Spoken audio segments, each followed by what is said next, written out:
নমস্কাৰ। আজি অম্বুবাচী নিবৃত্তি আছিলে পুৱতি নিশা ৩ বজাত, কিন্তু মন্দিৰৰ দুৱাৰ খোল খাইছিলে ৰাতিপুৱা ৭ বজাত।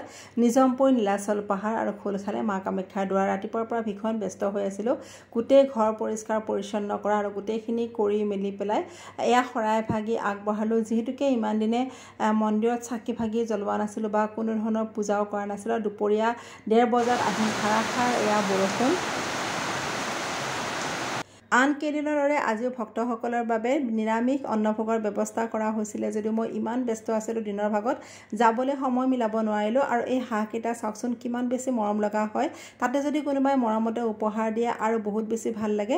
কোনে দিলে নিশ্চয় সেয়া মই আপোনালোকক নেক্সট ব্লগত জনাম। আৰু এয়া ৰাতি বনাই আছোঁ ছাগলী মাংস। অম্বুবাচী আৰম্ভ হোৱাৰ পৰা আমি যিহেতুকে নিৰামিষ খাই আছিলোঁ আৰু এয়া সৰুৰ পৰা মাহঁতক দেখি আহিছিলোঁ অম্বুবাচীৰ সময়ছোৱাত নিৰামিষ খায় আৰু সুধিৰ দিনাখন সকলোৱে মিলি পেলাই আমিষ এসাঁজ গ্ৰহণ কৰে। আজিলৈ আহোঁ, বাই বাই।